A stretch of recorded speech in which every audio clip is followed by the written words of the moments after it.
찬양을 들으실 때 감동 있습니까? 예. 그때 은혜가 막 부어지는 것 같아요. 찬양을 들을 때 그때 은혜가 부어지는 것 같아요. 말하는 것보다 사실은 듣는 게 먼저거든요. 소크라테스가 너 자신을 알라 그랬잖아요. 너 자신을 알라는 그 본의가 뭔지 아시고 여러분 그런 말 쓰십니까? 너 자신을 알라라고 소크라테스가 말한 거는 네가 아무것도 알지 못하고 있는 너를 알아라 이런 뜻이에요.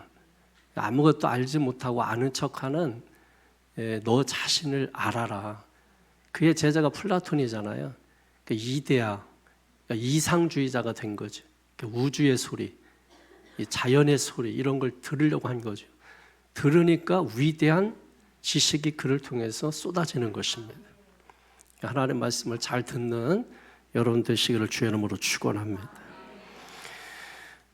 우선 오늘 본문 12절을 한번 보시면 그 후에 이렇게 말씀하고 있죠.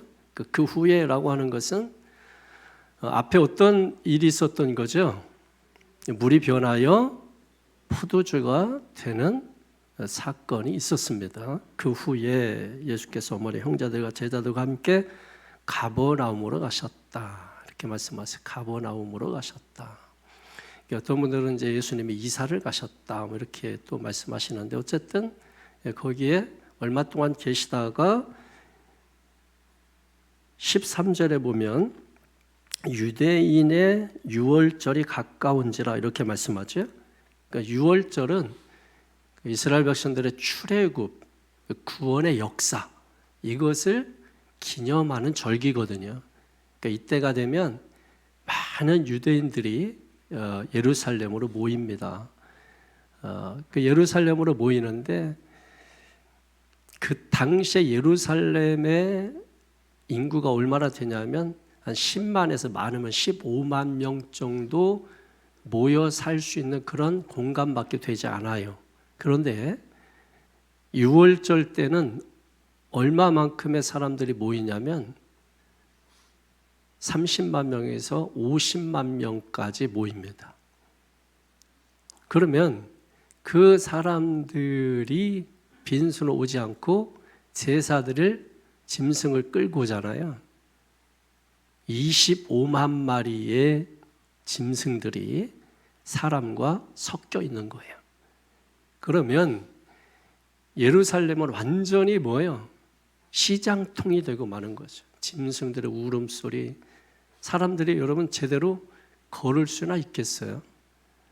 제대로 걷지도 못해요. 얼마나 많은 사람들이 거기에 모였는지. 유대의 역사가 가운데 가장 유명한 요세푸스라고 하는 이 사람은 좀 과장이 좀 심해요. 역사학자들은 좀 과장이 심합니다.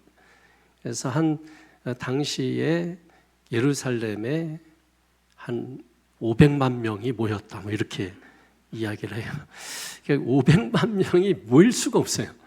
예루살렘에는 그걸 이제 뭐 다 보태서 보통은 한 예루살렘에 머물게 되는 그 기간이 6월절이 있다면 우리도 연휴가 그 날을 중심으로 앞뒤로 연휴가 있잖아요. 그러니까 6월절이 보통 일주일 동안 이루어집니다. 그러면 그 6월절 지키기 위해서 2, 3일 앞서 오시는 분들이 있을 거고 또 이왕에 온 김에 좀 예루살렘 여행을 좀 하고 가자 해서 2, 3일 더 계시는 분이 계신다면 적어도 한 열흘 정도는 사람들이 이제 많이 모였을 거 아니에요. 그거 다 합쳐서 30만 명, 50만 명이니까 이걸 합쳐서 500만 명이다 이랬으면은 이제 설득력이 있는 거죠, 그죠? 너무 뻥친 것도 아니고, 그 우리가 집회하면은 보통 그 숫자를 부풀리기 위해서 이거를 매일 모인 그 숫자를 계속 더해요. 이걸 가지고 우리가 연인원이라고 해요. 그러니까 연인원. 실제로는 한 100명 모였는데 이걸 5일 합치면은 500명이 모이는 거예요. 그래서 연인원 500명 모였다. 경찰 추산 몇 명 다 틀려요. 숫자가 다 부풀려져서 숫자는 잘 맞지 않습니다. 그래서 예루살렘에 사람들이 많이 모이는데 예루살렘 사람만 모이는 게 아니라 여러분 586년에 남유다가 멸망하잖아요. 그리고 바벨론의 포로로 끌려가게 되는 것이죠. 그래서 다시 본국으로 돌아갈 수 있는 기회가 주어졌지만 이미 그 나라에서 터를 잡고 잘 살고 있는 사람들이 있었단 말이에요. 이 사람들은 본국으로 돌아가지 않고 그냥 그대로 남아 있었던 것이죠. 그래서 디아스포라, 흩어진 유대인들이 세계 각처에 있었던 것입니다. 이 사람들은 반드시 유대인 남성 20세 이상 된 사람은 어디에 살고 있든지 반드시 유월절을 지키러 예루살렘에 와야 합니다. 그 이유는 전 세계에 성전은 예루살렘 하나밖에 없었기 때문이죠. 다시 13절 다 같이 시작. 유대인의 유월절이 가까운지라 예수께서 예루살렘으로 올라가셨더니, 항상 예루살렘이 중심이에요. 그래서 어디에서 시작되든 올라갑니다. 지도상으로 보면은 가버나움은 저쪽 북쪽에 있어요. 예루살렘은 지금 서한지구라고 말하는 그 서한지구에서도 북쪽이 아니라 가장 아래 남쪽으로 위치해 있는 것이 예루살렘이에요. 그러면 한참 내려가야 되거든요. 우리 관점에서 보면. 근데 이스라엘 사람들은 항상 성전이 중심이에요. 시온산, 예루살렘, 시온성, 거기가 중심이에요. 그래서 어디에 있어도 예루살렘 중심으로 올라가는 것입니다. 이것은 위치적, 지리적 표시를 한 것이 아니고 의미적 표시를 하고 있는 것이죠. 그래서 그만큼 이스라엘 사람들은 성전을 그만큼 중요하게 여긴다. 그만큼 성전을 대단하게 여기는 거예요. 성전을 하나님만큼 여기는 거예요. 그래서 이퀄 성전을 하나님이다. 성전은 하나님이다. 이렇게 생각하게까지 된 것입니다. 자, 그래서 14절을 보면 시작. 성전 안에서 소와 양과 비둘기 파는 사람들과 돈 바꾸는 사람들이 앉아 있는 것을 보시고 아멘. 여러분, 성전은 어떤 곳이죠? 성전은 어떤 곳이에요? 예배하는 곳입니까? 왜 예배하죠? 하나님이 성전에 임재하시기 때문에 그게 본질이에요. 예배하는 게 본질이 아니고 하나님이 임재하시는 게 본질이에요. 그래서 예배하는 거예요. 그래서 기도하는 거예요. 그래서 예배할 때 감동이 있고 기도할 때 응답이 있는 거예요. 응답해 주시는 하나님을 찬송하는 거죠. 그래서 거기에서 성도들과 함께 은혜를 나누고 경험하고 하나님의 임재를 체험하고, 야, 정말 하나님 믿는 게 이런 거구나 하고 세상에서 맛볼 수 없는 그 맛을 성전에서 맛보는 것이거든요. 그런데 이 성전에서 지금 어떤 일이 일어나고 있습니까? 장사치들과 환전상들이 자리를 깔고 지금 난장판을 벌이고 있는 것입니다.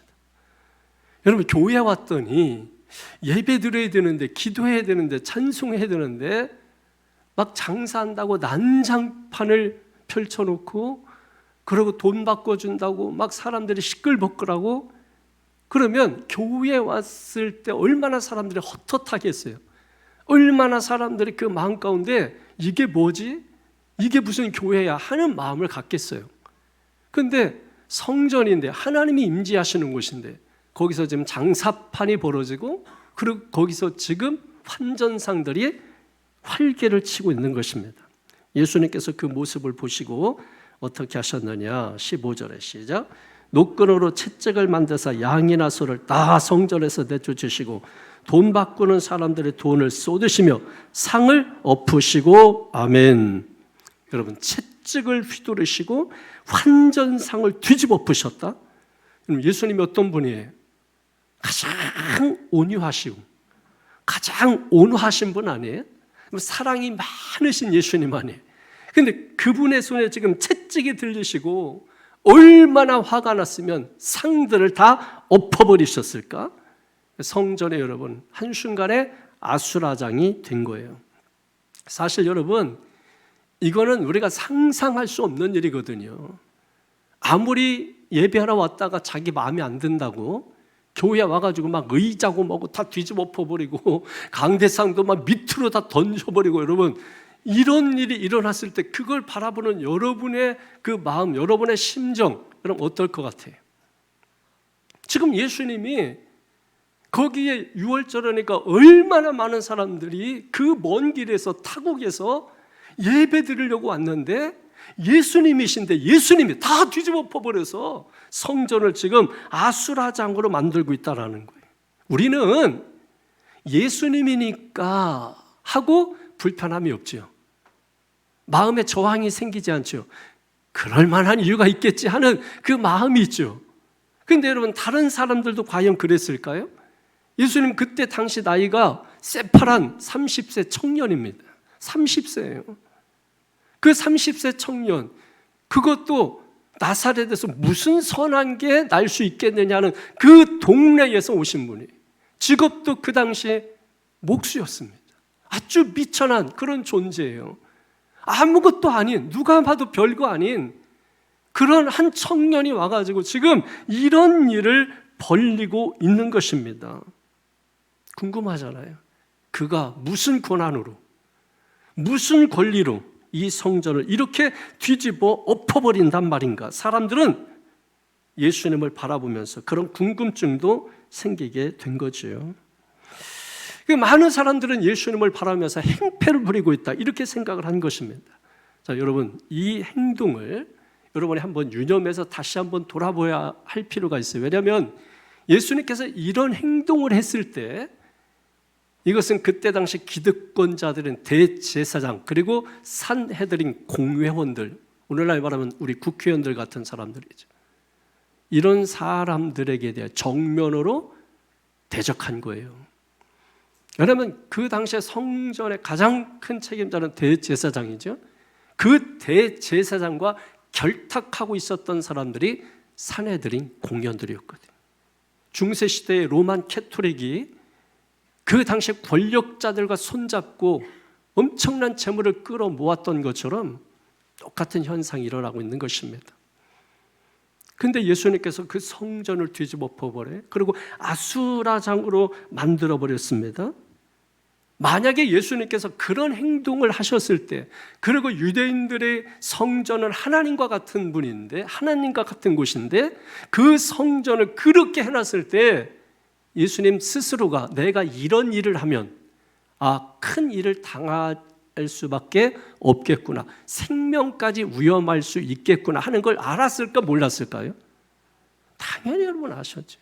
우리가 어디 가서 어떤 일을 막 벌릴 때 앞으로 얼마 후에 이런 일이 일어나겠구나 하는 거 여러분 누구라도 알죠. 당연히 예수님이 아신 거예요. 그러니까 예수님은 그런 행동을 하시면서도 불구하고 자신에게 어떤 위험이 올 것이라는 걸 아시면서 그런 일을 하셨다는 거예요. 그걸 감수하면서까지도 그런 일을 왜 주님이 하셨을까라고 하는 거죠. 실제로 여러분, 예수님께서 십자가에 달리실 때 고소 제목이 뭐예요? 사람들이 말합니다.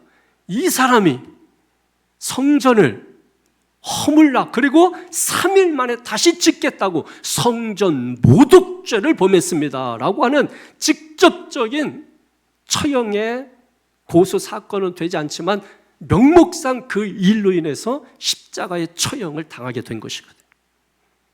예수는 다 하셨단 말이에요. 그러면서도 불구하고 이렇게 성전을 아수라장으로 만드신 그 이유가 무엇일까? 여러분, 당시 사람들이 성전에서 소와 비둘기, 양 파는 거 정당한가요? 정당하지 않은가요? 사람들은 이상하게 생각하고 잘못된 거 아닌가 생각할 수 있습니다만은 정당한 일입니다. 왜냐하면 아까도 말씀드린 것처럼 6월절 모이기 위해서는 전 세계 각처에서 모여야 합니다. 그런데 그럼 가까운 곳도 있지만 먼 곳도 있잖아요. 그 먼 곳에서 올 때 여러분, 양을 한 마리 끌고 온다고 생각해 보십시오. 그 양을 끌고 오다 보면 양이 눈병이 날 수도 있고 다리를 다칠 수도 있고 어디야 흠이 생길 수도 있잖아요. 성전 앞에서는 그 제물이 온전한가 하는 검시관이 있었거든요. 그래서 그 먼 거리에서 끌고 왔는데 첫 번째 보는 게 눈을 뒤집어 보는 건데, 우리 병원 가도 여러분 첫 번째 눈을 뒤집어 보잖아요.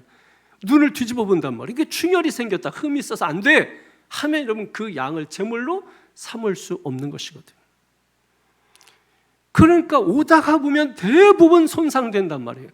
그래서 그런 순례자들의 편리를 위해서 성전에서 검사받지 않아도 되는 그런 제물들을 사고 팔도록 허락을 해준 것입니다.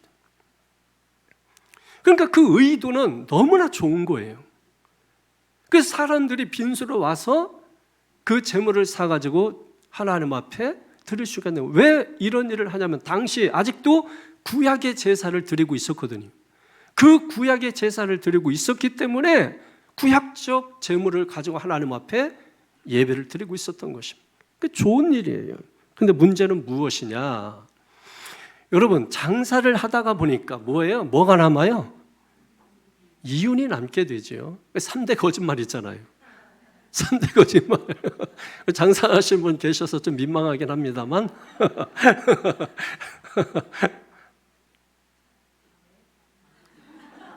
예? 있잖아요. 처녀가 시집 안 간다는 말. 나이 많이 드신 분이 빨리 죽어야지 하는 거. 그리고 장사하시는 분들이 남는 거 없다. 장사의 목적이 뭐예요? 이윤에 있거든요. 미치고 판다, 대바겐 세일, 뭐 이런 거 그러면 뭐 망할 것 같잖아요? 없습니다. 장사를 하다 보니까 이윤이 남아요? 뭐가 생길까? 욕심이 생기잖아요. 더 많이 남겨야 되겠다. 자, 그러면 장사하시는 분들 잘 들으세요. 더 많은 이윤을 남기기 위해서 어떻게 해야 될까요? 물건을 더 좋지 않은 거, 상품의 가치가 뚝 떨어진 것들, 동대문 시장이나 어디 가가지고 싸게 파는 것들을 가지고 와서 어떻게 팔면 돼요? 비싸게 팔면 되는 거죠. 그럼 더 많은 이윤을 남길 수가 있었던 것입니다. 그러니까 사람들이 예배 드리러 왔는데 그 예배 드리기 위해서 짐승을 사고 팔아야 되는데 부담이 되는 거예요. 그러니까 예배가 제대로 되지가 않는 것입니다. 그러면 이 장사를 하는 곳이 어디냐면 성전 밖이 아니라 성전 안이에요. 성전은 이방인의 뜰, 유대인의 뜰, 여자의 뜰, 그리고 성소와 지성소로 나뉘어져 있거든요.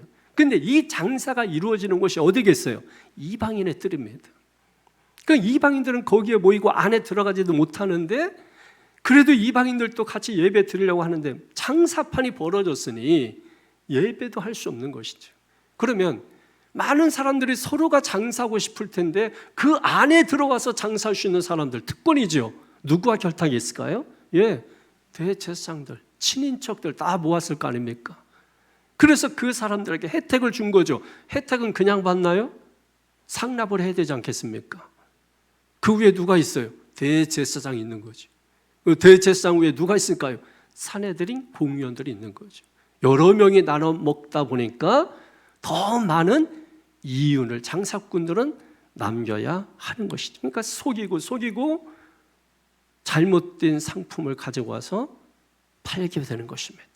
그러니까 이런 문제들이 일어나게 된 거예요. 또 환전상은 왜 있었을까요? 당시 20세 이상 된 사람들은 성전세라는 걸 내야 돼요.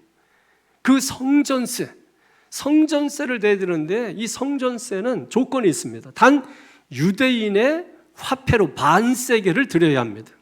유대인의 화폐여야 돼요. 왜냐하면 당시 로마의 화폐는 어떻게 됐습니까? 가이사가 주님이십니다 하는 형상이 있단 말이에요. 그래서 이 유대인들이 로마 화폐를 다 지워서 그 위에다가 자기들만의 화폐를 만든 것입니다. 그래서 유대인의 화폐만 가능한 거예요. 그러면 생각을 해보십시오. 미국에서 왔으면 달러 가지고 오는 것입니다. 프랑스에서 왔으면 뭘 가져와요? 네? 유로? 또 일본에서 오면 엔화를 가져와요. 한국에서 가면 하나를 또 가지고 와야 돼요. 그러면 그 가지고 간 돈을 그 돈으로 내지 못해요. 그럼 어떤 돈으로 내야 돼요? 유대인의 화폐로 환전을 해야 됩니다. 환전을. 자, 환전을 해주는 것은 불법일까요? 선한 법일까요? 선한 거죠. 당연한 겁니다. 그런데 문제는 뭐예요? 환전을 하다 보니까 뭐예요? 이윤에 대한 욕심이 생긴 겁니다. 그래서 더 높은 이자를 받게 되는 거죠. 더 많은 이익을 남기려고 하는 것이죠. 그러니까 사람들이 예배하러 왔는데 불편한 게 한두 가지가 아닌 거예요. 그러니까 지금 이 예배해야 되는 이 성전에서 이와 같은 일들이 이루어지고 있다라고 하는 것이에요. 무엇을 중심으로? 성전을 중심으로 타락한 종교가 되고 있는 것입니다. 그래서 예수님이 뭐라고 말씀하십니까? 16절 보세요. 시작. 비둘기 파는 사람들에게 이르시되 이것을 여기서 가져가라. 내 아버지의 집으로 장사하는 집을 만들지 말라. 아멘. 내 아버지 집, 누구의 집이에요? 아들 집이죠. 아들, 내 집이죠. 예수님 집이죠. 내 집이죠. 그러니까 예수님께서 내 집에 와서 보니까 난리가 난 거예요. 그래서 내 아버지의 집으로 장사하는 집을 만들지 말라. 예수님이 이 말씀도요, 굉장히 부드럽게 온화하게 하신 말씀이에요. 다른 복음서에 보면 마태복음 대표적으로 아주 강도 높게 말씀하세요. 마태복음 21장 13절에 보면 그들에게 이르시되 기록된 바 내 집은 기도하는 집이라 일컬음을 받으리라 하였거늘 너희는 강도의 소굴을 만드는도다. 강도의 소굴. 장사하는 집 이 정도가 아니라 강도의 소굴로 만들었다. 만민이 기도해야 되는 내 집인데 강도의 소굴로 만들었다. 한마디로 뭐예요? 너희가 하는 짓이 강도짓이다 이 말입니다. 누가 강도예요? 장사꾼들, 그들과 유착된 종교 지도자들, 또 그들과 결탁된 사내들인 공회원들. 그래서 예수님께서 노끈으로 채찍을 만드사 양이나 소를 다 성전에서 내쫓으시고 돈 바꾸는 사람들의 돈을 쏟으시며 상을 엎으시고 이런 모습을 예수님이 보이신 것입니다. 여러분, 지금도 교회에서 신앙이라는 명목으로 기도라고 하는 허울로 지금도 장사하시는 분들이 많아요. 우리가 하나님 앞에 기도하면서도 불구하고 하나님의 자비와 용서와 긍휼을 구하는 대신에 하나님과 거래하는 사람들이 너무나 많다 이거예요. 신앙생활하면서 하나님 내가 이렇게 했으니까 이 정도 했으니까 나에게 이 정도는 해주셔야지. 이게 거래입니다. 이게 장사인 것이죠. 여러분, 우리는 하나님께 빚진 자예요. 평생을 다 갚아도 갚을 수 없는 빚을 진 자예요. 아까 장로님 대피기도 하실 때 죄인된 우리를 하나님 구원하셨다고 했잖아요. 그 구원의 빚을 진 자들이에요. 엄청난 빚을 진 자들. 이것은 이 세상에 있는 어떤 것으로도 갚을 수 없는 빚이에요. 그런데도 불구하고 하나님의 은혜를 받고 삶에도 불구하고 우리는 하나님과 기회만 있으면, 틈만 나면 거래를 하려고 하는 거예요. 사실 여선교회에서 이제 바자회하고 할 때 이 말씀이 늘 걸려요. 장사하지 말라. 그런 개념이 아니에요, 여러분. 그런 개념이 아니고 본질적인 것을 들여다보시는 거예요. 껍데기가 아니라 그 본질적인 것, 그 본질적인 게 무엇이냐는 거예요. 우리가 신앙생활이라고 하면서 하나님과 장사하고 있지 않느냐는 거예요. 우리가 기도하면서 봉사하면서 헌신하면서 하나님과 장사하고 있지 않느냐는 거예요. 내가 이렇게 기도했으니 하나님 내 자녀에게 이 정도 복은 주셔야 되지 않느냐고 거래를 하는 것입니다. 다 장사하고 있는 것이라는 것이죠. 지금 당장 장사를 멈추라는 거예요. 그러자 17절에 이렇게 제자들이 묻습니다. 17절에 시작. 제자들의 성경 말씀에 주의 전을 사모하는 열심히 나를 삼키리라 한 것을 기억하더라. 아멘. 자, 여러분 이 말씀은 잘 보셔야 돼요. 제자들이 기억하더라 이렇게 됐죠. 그러니까 제자들이 뭔가를 기억한 거예요. 뭘 기억했냐면 성경 말씀에, 이렇게 말씀하잖아요. 성경 말씀에. 그러니까 성경 말씀을 지금 제자들이 기억했는데, 기억한 말씀이 뭐냐면 시편 69편 8절 9절의 말씀을 들어보십시오. 내가 나의 형제에게는 객이 되고 나의 어머니의 자녀에게는 낯선 사람이 되었나이다. 예수님 자신을 말씀하는 거죠. 여자여 거리를 뒀잖아요. 그러니까 갑자기 마리아가 낯선 사람이 된 거죠. 그리고 9절에 주의 집을 위하는 열심이 나를 삼키고 주를 비방하는 비방이 내게 미쳤나이다. 이렇게 말씀하고 있습니다. 지금 제자들이 볼 때 지금 자기 이 예수님의 이 모습을 보면서, 성전을 정화하시는 이 사건을 보면서, 저걸 보면서 갑자기 제자들이 어떤 말씀이 확 떠올랐다는 거예요. 그 떠오른 말씀이 주의 집을 위하는 열심이 나를 삼키고라고 하는 이 말씀이 떠오른 겁니다. 여러분 성경의 풋노트 밑에 찾아가면 시편 여러분 69편 9절 말씀이 기록되어 있죠? 예, 주의 열심이 나를 삼키고 하는 이 말씀이 떠오른 거예요. 무슨 말입니까? 이 말씀이 지금 그대로 실현되고 있는 거예요. 다윗의 글인데 그 다윗이 썼던 이 글이 지금 이 상황을 보니까 그대로 그 말씀이 이루어지는 걸 보고 깜짝 놀란 거예요. 여러분 삼킨다 이 말의 의미가 뭐냐면, 여러분 예수님께서 하나님의 집을 사모하는 그 열심, 그 열정, 그것이 자신을 삼킨다 이와 같이 말씀하고 있는데,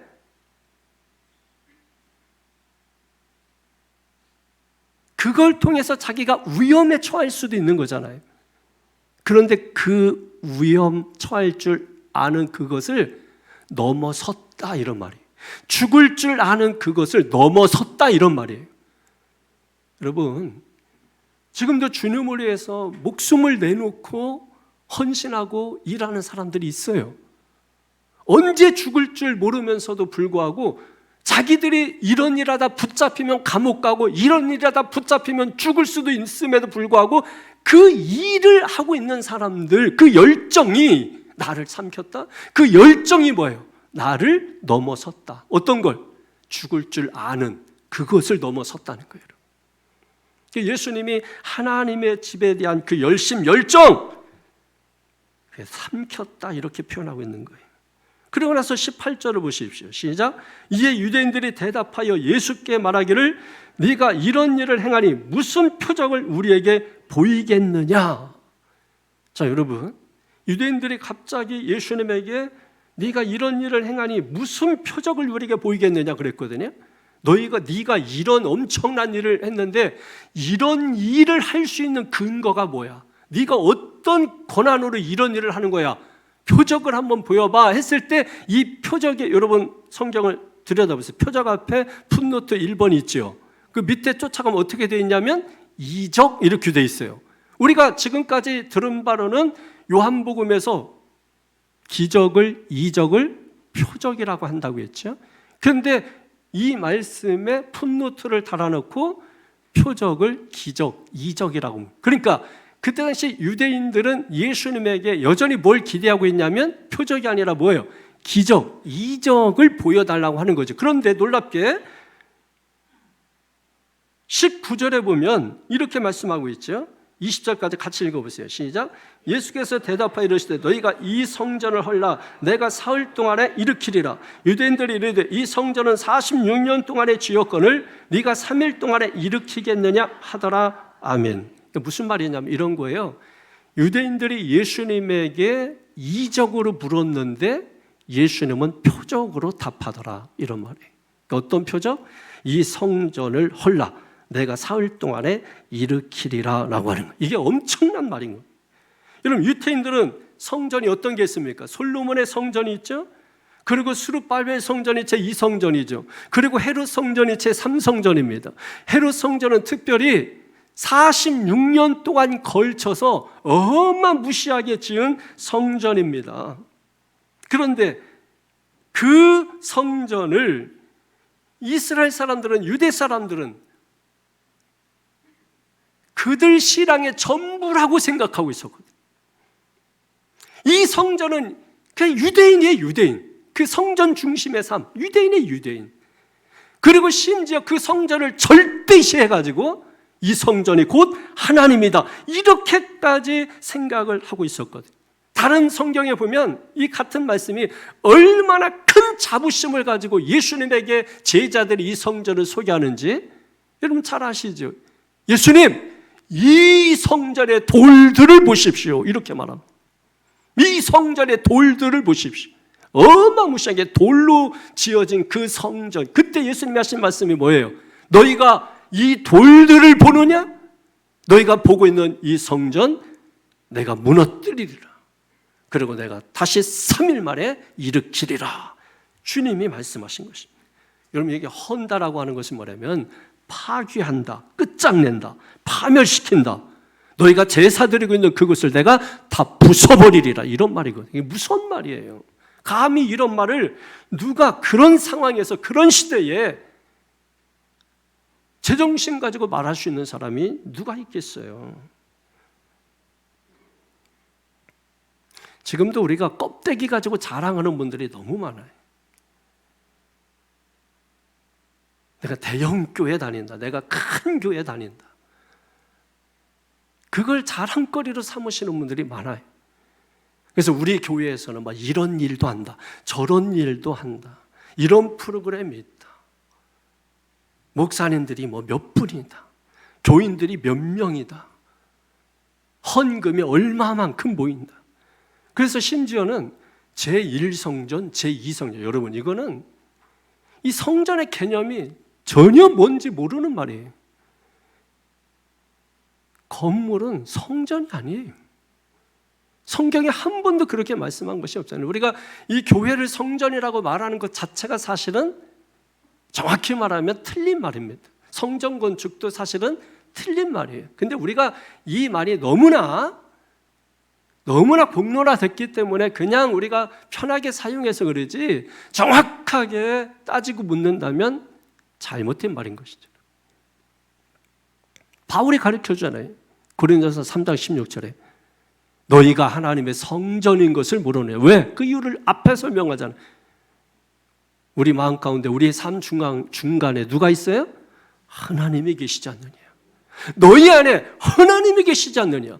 하나님이 계신 곳, 하나님이 임재하시는 곳, 장소와 상관없이, 건물과 상관없이 하나님이 임재하시는 곳이 성전이라는 거예요. 엄청난 착각을 가지고 신앙생활 하시는 분들이 있는데, 이런 방식으로 신앙생활하면 오늘 성경이 말씀하는 거예요. 책망받는다는 거예요. 하나님이 이런 성전에 계시겠는가? 하나님은 어디에나 계시는 분이신 것이죠. 성전에 국한되어 있는 분이 아니라 하나님은 어디에나 계신 분이라는 것입니다. 그래서 여러분, 우리가 만약에 교회에 오셨다면 여러분들은 반드시 사람만 만나고 가면 안 되고 누구를 만나야 돼요? 하나님을 만나야 돼요.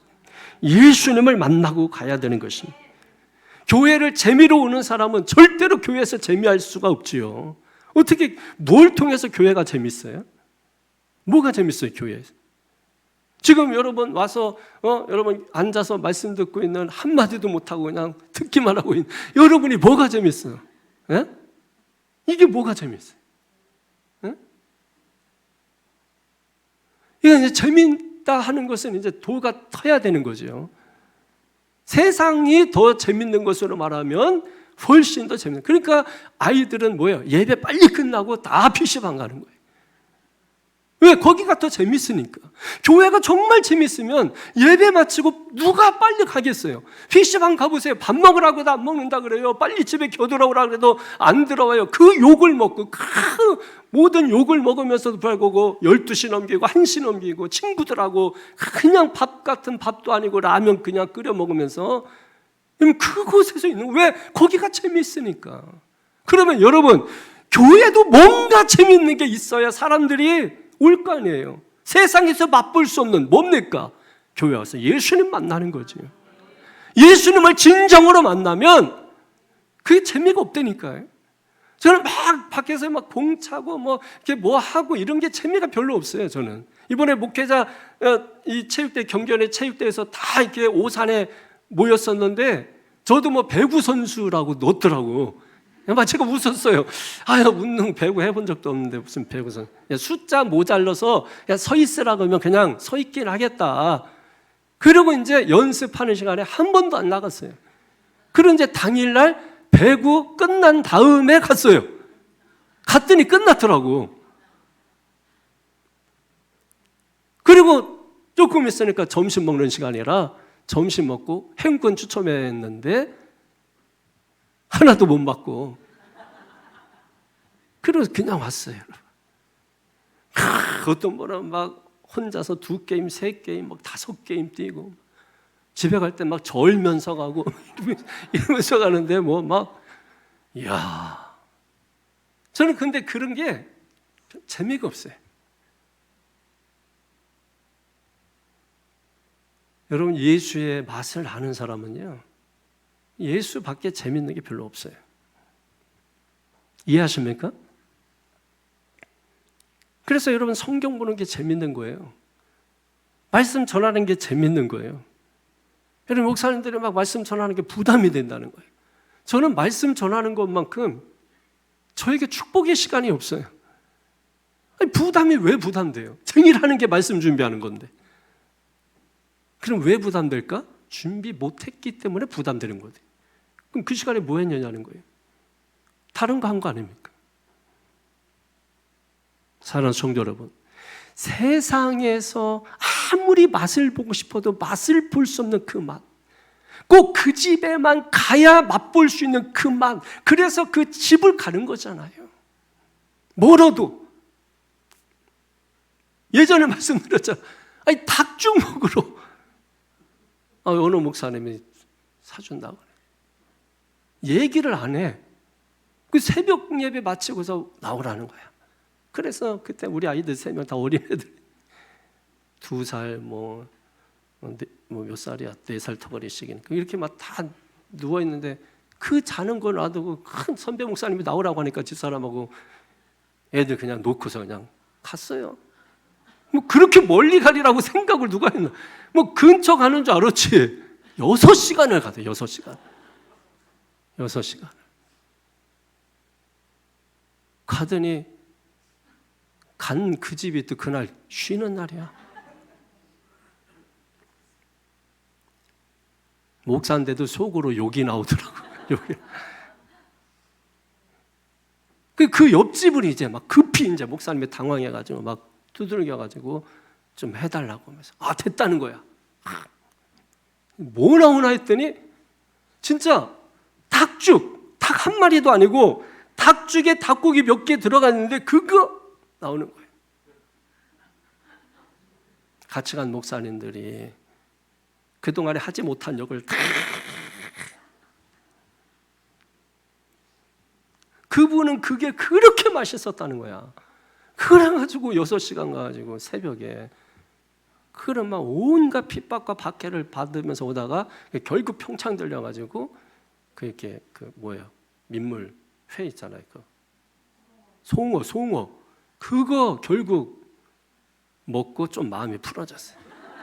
사람이 여러분 그 존재가 그거예요.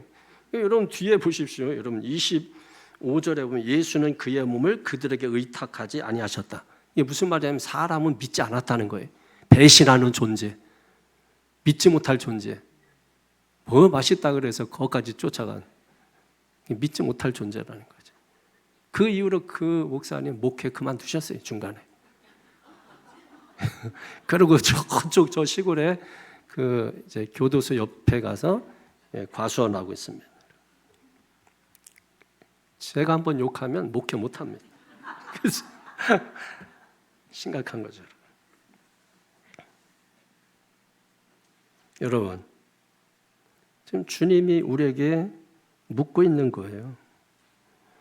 오늘 너의 성전은 무엇으로 채워져 있느냐? 오늘 너의 성전은 무엇으로 채워져 있느냐? 오늘 너의 자부심은 무엇이냐? 오늘 너의 자랑은 무엇이냐? 저 눈에 보이는 성전이냐? 돌로 만든 저 성전이냐? 여러 가지 프로그램이냐? 제1성전, 제2성전 가지고 있는 그것이냐? 예수님이 그래서 뭐라고 말씀하십니까? 너희가 보는 이 성전을 다 허물어 버려라. 내가 다시 지을 것이다. 여러분, 이 말이 어떤 의미일까요? 그때 이 말씀을 들은 사람들 전혀 이 말이 뭘 의미하는지를 알아듣지 못했습니다. 알아듣지 못하니까 뭐예요? 분개하는 거죠.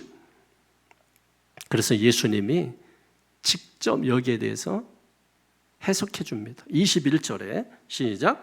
그러나 예수는 성정된 자기 육체를 가리켜 말씀하신 것이라. 아멘. 아멘. 눈에 보이는 성전이 아니라 믿습니까? 참된 성전이신 예수 그리스도이십니다. 그러니까 예수님 지금 눈에 보이는 성전 필요 없다. 왜? 참된 성전인 내가 왔다는 겁니다.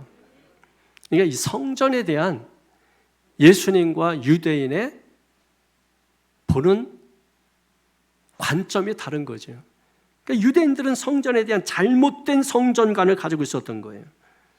성전은 여러분 하나님의 임재를 맛보고 그 가운데서 예배하고 기도하고 찬양하고 그리고 하나님 말씀을 통해서 주시는 그 기쁨, 은혜, 기도를 통해서 주시는 그 응답, 여러분 그것을 맛보는 곳 아닙니까?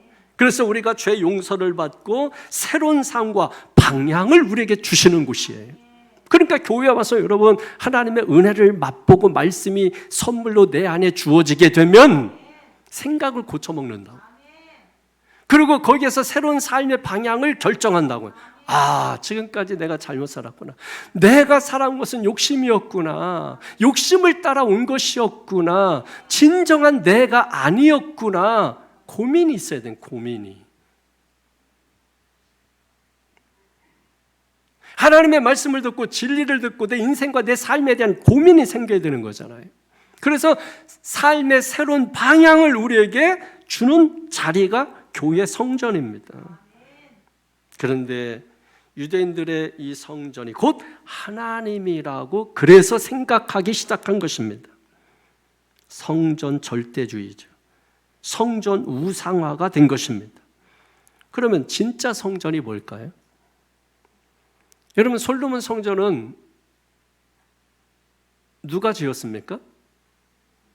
실제로는 다윗이 짓고 싶었죠. 그러니까 피를 많이 흘려서 하나님이 허락하지 않았죠. 그래서 다윗이 모든 걸 다 준비했어요.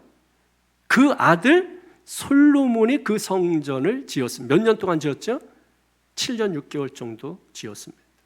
화려하게 지었습니다. 아주 멋지게 지었습니다. 그 성전을 짓고 성전 완공식 때 솔로몬이 하나님께 드렸던 기도가 있습니다. 들어보세요. 역대하 6장 18절인데 하나님이 참으로 사람과 함께 땅에 계시리까 보소서 하늘과 하늘들의 하늘이라도 주를 용납하지 못하겠거든 하물며 내가 건축한 이 성전이오리까. 여기 여러분 성전에 대한 본질을 이해하는 열쇠가 있어요. 우선 첫 번째는 이런 거죠. 어떻게 하나님이 인간과 함께 거하겠느냐라고 하는 겁니다. 어떻게 하나님이 인간과 함께 거하겠느냐. 인간은 죄인이잖아요. 하나님은 저 하늘에 계신 분이 거룩하신 분이잖아요. 어떻게 함께 있을 수 있느냐는 거예요. 여러분 세상 사람들이 왜 그리스도인들을 미워하는 것 가운데 하나가 뭡니까? 우린 거룩하다고 말하니까. 그래서 함께 할 수가 없는 거예요. 속된 것과 함께 할 수 없잖아요. 그러니까 너희들도 우리와 속되든지 아니면 우리에게서 떨어져 나가든지 그거예요. 그런데 직접적으로 하나님이 우리와 함께 하신다? 있을 수 없는 일이죠. 그러니까 이 솔로몬은 지금 뭐예요? 이 성전인 하나님의 집이라고 생각하니까 이게 두려운 마음이 들어온 겁니다. 그래서 하나님은 우주 만물을 창조하신 분이고 그보다 더 크신 분이신데 어떻게 이 우주 만물 안에 하나님이 제한되시겠느냐라고 하는 겁니다. 더 쉽게 말씀드려 볼까요? 내가 손으로 지은 이 집에 어떻게 하나님이 거하시겠느냐? 내가 만든 성전이라고 어떻게 여기에만 하나님을 계시라고 말할 수 있겠느냐라고 하는 거예요. 저는 이 솔로몬이 드린 이 봉헌식에서 드렸던 이 기도 보면 솔로몬이 이 성전에 대한 이 통찰력이 어마무시하게 있었던 사람이라고 생각이 듭니다. 왜 그러냐? 여러분, 성전의 본질이 뭘까요? 하나님은 어디에 계시죠?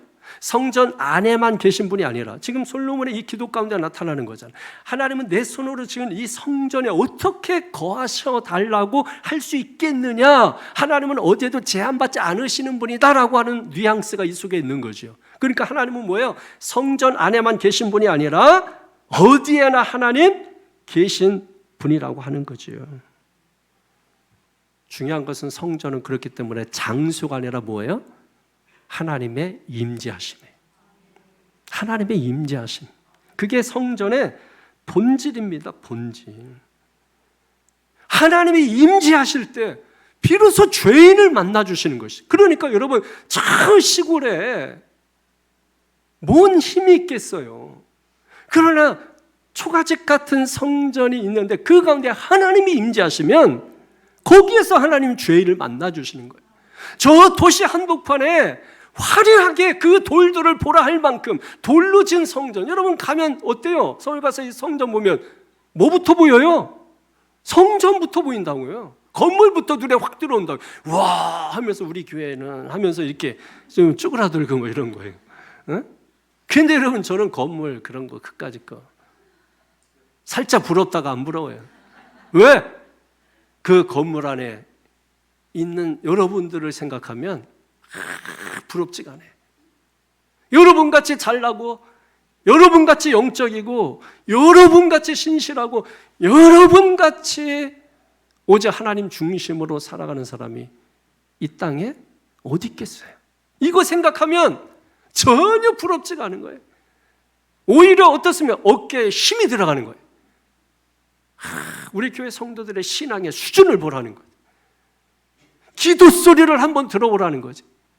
봉사하는 모습을 일사불란하게 하는 모습을 보시라는 거예요. 어제도 교회 와서 이렇게 봉사하시는 모습 보니까 얼마나 빠르게 왔다 갔다 하시는지. 나는 한 100명이 와서 정선을 졌는데 한 명이 와서 그 한 명이 막 100명처럼 왔다 갔다 막 하는. 여러분, 그런 성도가 있는데 뭐가 여러분 부럽겠어요? 그런데 우리가 상식적으로 우리가 한 도시 한복판에 가서 보면 건물이 먼저 들어온다. 얼마 전에 여러분 수천억으로 이게 교회 진다는 것 때문에 사회 전체 이슈가 됐고, 그것으로 인해서 지금도 교회가 갈라져 가지고 대표적으로 여러분 제자 훈련하고 하는 교회인데 갈라졌어요. 서로 질시하고 미워하고 그 어마무시한 그 성전, 만약에 거기에 하나님의 임재가 없다면 그게 성전이겠느냐는 것입니다. 우리가 바라보는 성전 무엇이냐는 거예요. 너희 안에 있는 성전이 무엇이냐는 거예요. 아까 말씀드렸던 것처럼, 사도 바울이 말한 것처럼 너희 자신이 성전 아니냐. 중요한 것은 그 건물의 화려함이 아니라 우리가 성전이요, 우리 안에 하나님을 모시고 있느냐는 거예요. 우리 안에 하나님이 임재하시고 계시냐는 거예요. 내 삶이 예배가 되고 내 삶이 기도가 되고 내 삶이 찬송이 되는 삶을 살고 있느냐는 것입니다. 왜? 네가 성전 아니냐 이겁니다. 그런데 너의 자부심은 무엇이냐? 너의 자랑은 무엇이냐? 그 껍데기냐? 지금도 껍데기로 신앙생활하니? 네가 별 볼 일 없지 않느냐? 그러니까 네가 그것들을 자랑하는구나, 책망하는 거 아닙니까? 별 볼 일 없는 사람들은 다 주변의 거 얘기해요. 자기 얘기할 게 없으니까. 그렇잖아요. 내가 별 볼 일 없으니까 치장하는 거 아닙니까? 자신 있으면 화장 왜 합니까? 예의상 하는 거죠, 여러분. 예의상. 그런 예의 왜 차리세요? 이런 자부심을 가지고 있는 성도들이 있기 때문에. 그래서 여러분, 우리의 자부심은 예수님이시라고, 하나님이시라고. 우리의 자랑은 오직 예수님이라고, 하나님이라고. 그게 없는데 성전 크면 뭐하냐고, 그게 없는데 사람 모이면 뭐하냐고, 그게 없는데 찬송소리 좋으면 뭐하냐고, 그게 없는데 봉사 많이 하면 뭐하냐고. 그게 돌덩이라는 거예요. 그게 돌덩이. 정말 중요한 것은 뭐예요? 주님이 말씀하시잖아요. 내가 언제 성전 너희들 보고 성전 지어달라고 했니? 그냥 나는 그냥 광야에 떠돌아다니는 천막이면 됐어. 내가 언제 성전 지어달라 그랬니? 차라리 성전문을 닫았으면 좋겠다. 예레미야에서도 그 성전 믿지 마라. 그리고 말라기야 1장에 이 성전문을 차라리 닫았으면 좋겠다. 그리고 나서 구약이 끝나고 신약이 시작되는 그 400년이라는 하나님의 침묵기. 그리고 나타난 게 세례 요한, 광야에서 외치는 자의 소리. 뭡니까? 이제는 구약의 돌로 만든 성전은 사라지고 신약의 참된 성전인 예수 성전이 오셨다라는 것이. 그런데도 지금도 뭐예요? 와, 우리 교회 건물 보라, 우리 교회 숫자 보라는, 우리 교회 헌금 보라는 거죠. 예수님이 뭐래요? 그거 다 무너뜨리라는 것입니다. 당장 장사를 멈추라는 것입니다. 유대인들은 예루살렘 성전, 황금으로 만든 성전, 이걸 진짜 하나님이라고 생각을 하고 성전을 절대화시킨 겁니다. 성전을 황금으로 만들었던, 지프로 만들었던, 그게 중요한 게 아니에요. 하나님의 임재가 중요한 것입니다. 제가 어려서 다녔던 성전은, 교회는 교회 집사님들이 졌거든요. 장로님들은. 집사님들이 밥 한쪽 구탱이 내놔가지고, 그리고 벽돌도 옛날에 다 본인들이 했잖아요. 벽돌도 만들어가지고서 했는데, 만들려면 제대로 좀 만들지, 바람 불면 전부 바람이 통해, 벽돌이. 겨울에 진짜 앉아있으면은 바람 소리가 쇳쇳 하는 소리, 위에는 스렛도 울리잖아요. 그러니까 이 건물의 특징이 뭐냐면, 여름에는 무척 덥고 겨울에는 무척 춥다는 거예요. 그 건물의 특징이에요. 그런데 그 가운데 사람들이, 아이들이 꽉 채워서 예배하고 박자도 맞지 않는 찬송 불러가면서 성가대 딱 권사님 두 분 서가지고, 안 맞아, 안 맞아요, 안 맞아. 그분 뭐 맨날 기도만 하시는 분인데 안 맞아. 차라리 그냥 성가대 하는 시간에 그냥 통성기도하다 들어갔으면 좋겠어요. 근데도 열정적으로 막 하신단 말이에요. 그런데 다 은혜 받고 아멘 하면 끝나면은 은혜 받았다고, 그냥 인사도 그냥 하는 법이 없어. 결짝결짝하고 그냥 하는 게 없어. 이렇게 인사도. 에? 아니 그렇게 하시더라고. 이렇게 잡어. 한참 걸려. 기다려야 돼. 아이고, 빨리 잡고서 빨리 가면 좋은데, 아이고, 이렇게. 예? 그게 한참 걸려, 이거를. 그렇게, 그 반찬이 뭐가 있어? 끝나고 밥 먹는데, 그 추운데, 뭐 식당이라는 게 따로 없잖아. 그냥 남아있는 사람들 또 본당에 의자 밀고 또 거기서 이렇게 라면 끓여 먹고 막 이렇게 하는데 너무 좋은 거야, 너무. 집에 안 가. 너무 좋아가지고. 하나님의 맛을 보면, 예수님의 맛을 보면, 말씀의 맛을 보면 예배가 너무 좋은 거예요. 너무 예배 시간이 사모하고 기다려지고, 그 열심이, 그 열정이, 그 성전에 대한 그 열정이, 내가 어떤 고난과 어려움을 겪는다 할지라도 그걸 넘어서는 그 신앙이 만들어지는 것입니다. 이게 얼마나 여러분 복된 일이에요. 이 잘못된 성전관을 가진 사람들은 이 성전을 건물이라고 생각해서, 여러분 백투더 예루살렘이라는 운동하시는 분들이 있거든요. 백투 예루살렘 해가지고 예루살렘으로 돌아가자, 예루살렘 성전을 회복하자, 이 운동인데 막 좋아요. 막 믿음 좋은 것처럼 막 해. 하여튼 뭐 하나님 믿는다는 건 좋은데 그냥 안 했으면 좋겠어요. 그게 여러분 중동 전쟁의 시초예요. 지금 전쟁 일어나고 있잖아요. 지금. 그거 지금 예루살렘 그 뺏겠다고, 성전 다시 그 찾겠다고, 지금 전 세계에서 백투 예루살렘, 우리나라도 있어요. 그거 하시면서 막 땅 밟기 한다고 하면서, 아니 불교가 가지고서 거기에 가서 땅 밟기 해가지고, 아유 여러분, 공원 가세요. 공원 가가지고 여러분.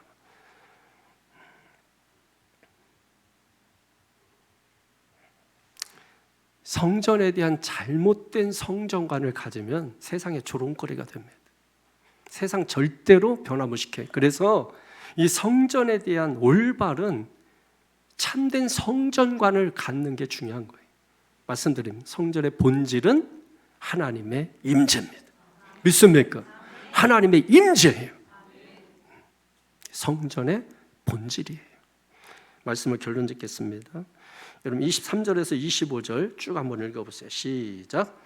예수는 그의 몸을 그들에게 23절 시작. 6월절에 예수께서 예루살렘에 계시니 많은 사람이 그의 행하시는 표적을 보고 그의 이름을 믿었으나 예수는 그의 몸을 그들에게 의탁하지 아니하셨으니 이는 친히 모든 사람을 아심이요 또 사람에 대하여 누구의 증언도 받으실 필요가 없었으니 이는 그가 친히 사람의 속에 있는 것을 아셨음이니라. 아멘. 아멘. 예수님께서 예루살렘 계시면서 성전, 척결, 정화 사건 일으키시고 표적을 행하셨다. 그러니까 많은 사람들이 와 하고 예수님을 따랐단 말이에요. 그러니까 예수님 인기가 당장 높아졌죠. 그럼 사람이 어때요? 와, 내가 이 정도인가 하고 의지하고 싶죠. 그 사람들 기대고 싶죠. 의탁하고 싶죠. 그런데 예수님은 그 사람들을 뭐예요? 의탁하지 않았다. 의지하지 않았다. 기대하지 않았다. 우리는 자꾸 하나님이 우리를 기대한다고 하는데 여러분 깨달으세요. 하나님 여러분 기대 안 해. 여러분이 하나님을 기대해야지 뭘 하나님이 나를 기대하신다는데, 하나님이 나를 기대하는 게 아니라 우리가 하나님을 기대해야 되는 거예요. 예, 여러분 저 여러분한테 별로 그렇게 기대 안 해요. 몇 번 제가 힌트 주면서 이렇게 해달라고 했는데 해주는 사람이 없어요. 기대 안 해요 여러분. 왜냐면 형편 뻔히 아는데, 제가 여러분 형편 뻔히 아는데 비행기 사달라고 할 수 있겠어요? 근데 우리 주님은 뭐예요? 우리의 속을 다 아신대. 겉만 아니라 속까지 다 아신대. 겉으로 사는 모습뿐만 아니라 속까지 다 아신대. 속까지 다 아시는 하나님 앞에 정직해야죠. 그런 하나님 앞에서 여러분 하나님의 증언 될 필요도 없는 거예요. 오히려 우리가 주님의 증언이 필요한 사람이지. 예수님 말씀하시잖아요. 사람에 대하여 누구의 증언도 받으실 필요가 없다. 우리가 필요 있는 거예요. 우리가 깨달으시기 바랍니다. 사람 너무 기대지 말고 예수님처럼 미치도록 사람 사랑하세요. 그리고 기대하지 마세요. 부모님들 자녀들 열심히 공부시키세요. 그리고 기대하지 마세요. 내가 너희를 어떻게 해서 키우고 어떻게 공부시켰는데 네가 그럴 수 있네. 실망하신다니까. 100% 실망합니다. 자기들 먹고 사는 것도 힘들어. 이게 바뀌었어요. 부모가 잘 사는 시대 아니에요. 그래서 물려받고 자식들이 사는 시대가 아니라 그런 시대가 아니에요. 너무 기대하지 말고 그냥 교회에서도 마찬가지입니다. 누구에게 뭔가 사랑을 베풀면 사랑하고 존경하고 그냥 그거로 끝내야 돼요. 내가 이렇게 했으니까 너도 이렇게 해야 되고. 그거 되지 않으면 어떻게 돼요? 미워해요. 미워하는 감정이 생겨요. 미워하다가 나중에는 어떻게 돼요? 분노가 일어난다니까. 너 두고 보자 막 이렇게 나와요 여러분. 너 두고 보자 나와요. 내가 이만큼 했는데 이게 뭐야 하고 그냥 했으면 한 거로 끝내자. 그냥 미치도록 사랑만 하자. 예? 그냥 그게 다예요. 뭐 기대하니까 실망하는 거예요 자꾸. 예수는 우리에게 마지막 결론으로 여러분 그걸 주는 것입니다. 성전, 교회 막 이러고 막 기대하며 쫓아가고 해봤자 중요한 것은 여러분 그 건물 보고 간 게 몇 년 가겠어요, 여러분. 1, 2년이면 끝납니다.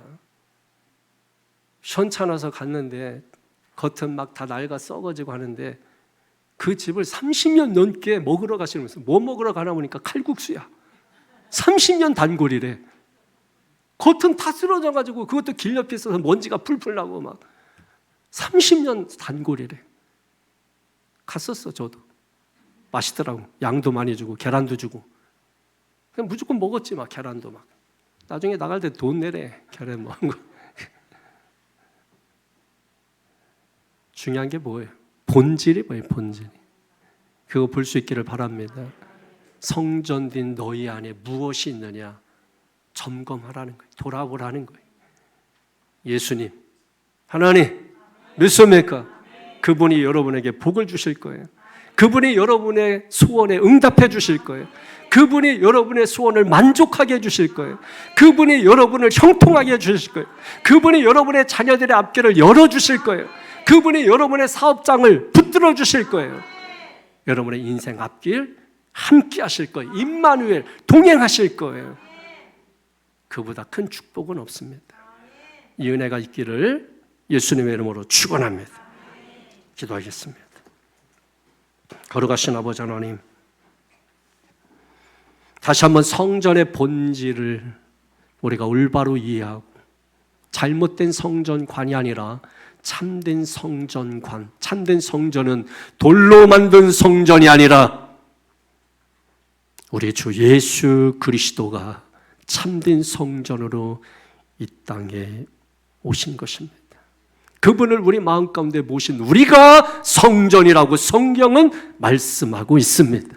그러므로 돌아볼 것은 우리 안에 만몬 사상이 있는지, 우리 안에 하나님이 계신지 그걸 돌아보게 하여 주시옵소서.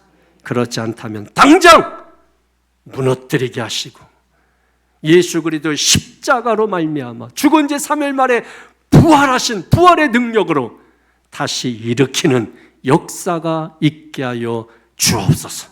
축복하며 예수 그리스도의 이름으로 간절히 기도하옵나이다. 아멘.